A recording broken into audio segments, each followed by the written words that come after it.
Hey everybody! This tutorial covers GoSTEM's Creative Computing Kit, lesson number 6, The Very Hungry Bee-Bot. And this lesson, like the others, is adapted from the Computer Science in San Francisco curriculum.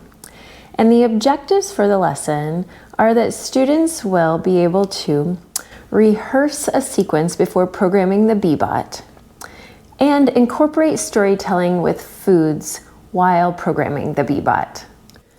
The materials that you'll need for this lesson, The Very Hungry Bee-Bot, is the lesson itself, which is located in the kit's binder, as well as digitally in the master materials list. Then you'll need a planning sheet, one for every student, and you'll need a flat Bee-Bot, one for every group, and you'll need a food and color mat, one for every group. And then you'll need the 3 button sequence signs. And then you'll need your Bee-Bots, of course. You'll want 1 Bee-Bot for every group of 2 to 4 students. And then you'll need a driver lanyard for every group. And then to celebrate what you're learning, you'll need to have your computer science badge chart. So you and your students will need to have read and be familiar with the book, The Very Hungry Caterpillar by Eric Carle.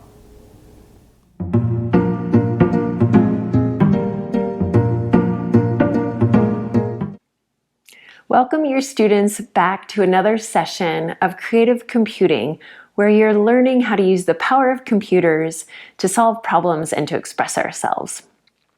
Last time, you all learned about the Bee-Bot and what all of the buttons do, and remind your students how to turn the Bee-Bot on, and also that the X button clears the memory. So remind your students also about The Very Hungry Caterpillar and how you all would have read it by now and become familiar with it. And today, your Bee-Bot is also very hungry and wants to try some of the same foods as the Very Hungry Caterpillar. So remember that the Bee-Bot is a computer, however, and a computer needs to be told what to do.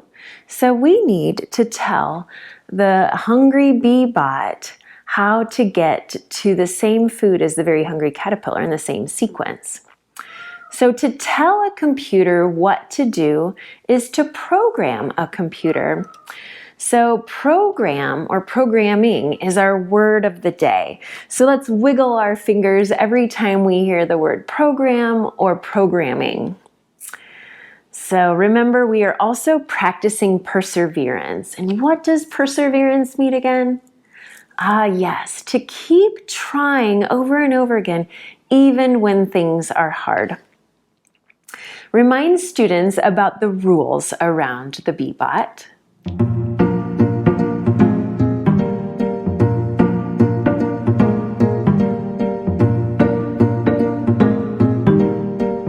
All right, but before we program our Bee-Bot, we need to do some planning first. And planning means to think about what we're going to do first before we do it. And computer scientists always plan first before programming their computers. So our planning is going to take on 2 steps. Our planning step number 1 is that we are going to use our planning sheets and draw an arrow following the path that the Very Hungry Caterpillar took. And each student will get a planning sheet to follow along. Here is our planning sheet to plan out the sequence that the Bee-Bot is going to take. Now we need to remember what order the Very Hungry Caterpillar ate the fruit. Now let's keep in mind, this isn't all of the fruit and all of the food that the Very Hungry Caterpillar ate. It's just some of them. But we are going to use the Very Hungry Caterpillar sequence, and we're going to figure out which one came first, second, third, and then last came fourth. All right, so which fruit did the caterpillar eat first? Yep, the red apple. So I'm going to put a number 1 next to the red apple, and that's where our arrow will begin. So we're going to draw an arrow from first to last. So after the red apple, what came next? What did the very hungry caterpillar eat next? That's right, the green pear. So let's put a number 2 next to the green pear, and I'm going to draw an arrow from the red apple to the green pear. And then after the green pear, what did the hungry caterpillar eat? Yes, next in the sequence was the purple plum. So I'm going to draw number 3 next to the purple plum, and my arrow goes from the green apple to the purple plum. Now, after the purple plum, the very hungry caterpillar ate quite a few other things. But what was next in the sequence that we have options here on our planning sheet? That's right, the last one was the orange. So I'm going to write a number 4 next to the orange, and I'm going to draw my arrow from the purple plum to the orange. So have your students follow along with you, drawing an arrow from the red apple to the green pear, to the purple plum, and then to the orange. So planning step number 2, your students will get in their groups, and taking turns, each student will practice moving their flat B-Bot over the color and food mats in the same sequence that the very hungry caterpillar took.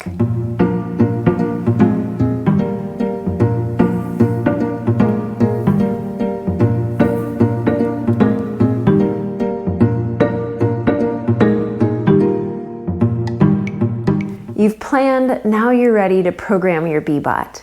And let's just remind ourselves that to program the B-Bot, we need to input information by pressing on the buttons. Now let's just remember, we've got the X button here that we can use to clear out the memory.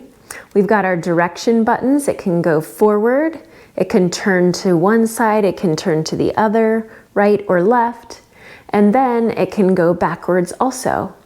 You can pause. We're not going to worry about the pause button, but you can pause the sequence to make it go a little bit slower. And then also in the middle has the letters G and O.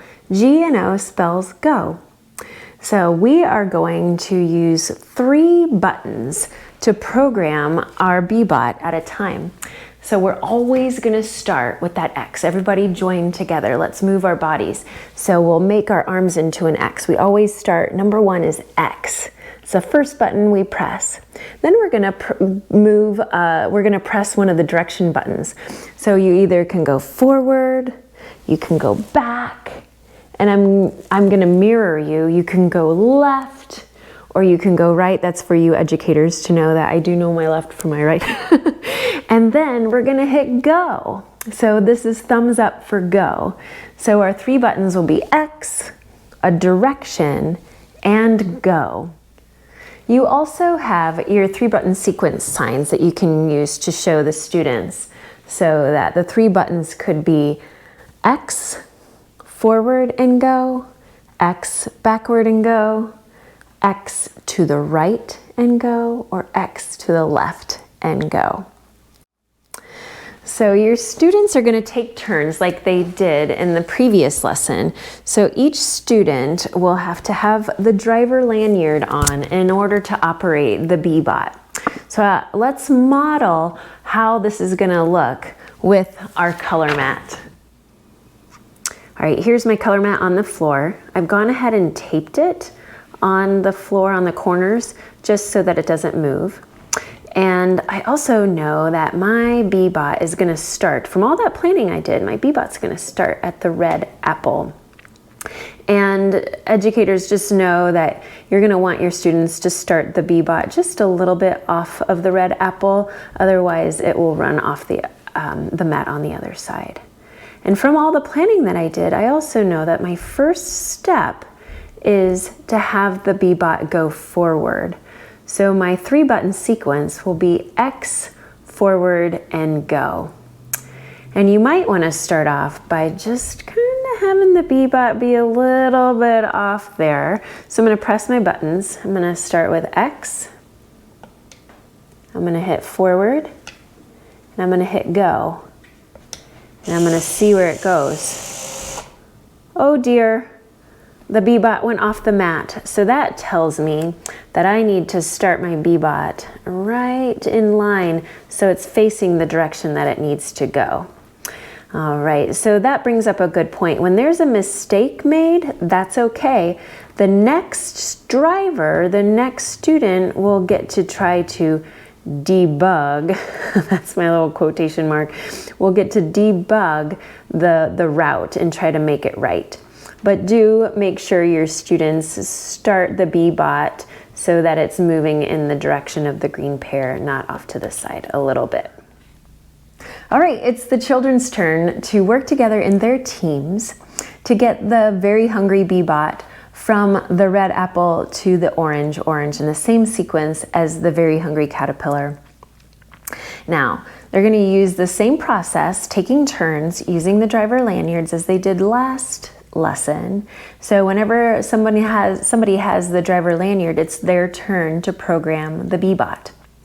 And each student will get to press 3 buttons, the 3-button sequence, and they'll always have to press the X first, a direction, and then they hit go to get it to go. And remind the students that really the most important thing is that they're working together to help out their B-Bot, and that we all need to practice kindness and perseverance. And if we make mistakes, that's okay. Encourage each other and be kind to one another because we're all practicing and getting better as we go. And when there is a mistake made, because there will be, that's okay. Just pass the driver lanyard to the next student, and that next student, with the help of the team, will try to get the B-Bot back on the right track. That process is called debugging, as I mentioned before. Are you ready? Let's go to it. There's another option with this lesson. So what we just went through is probably plenty for your early learners, and you might even want to consider splitting it up into multiple sessions so that they're not doing all of that all at the same time. But the other component to the lesson is that you could share at a later time that the very hungry B-Bot is hungry again, but this time wants to eat the food in a new sequence. So you could repeat the whole process, and as a class, you could pick a new sequence and then follow the new path through the planning phases as well as the main activity.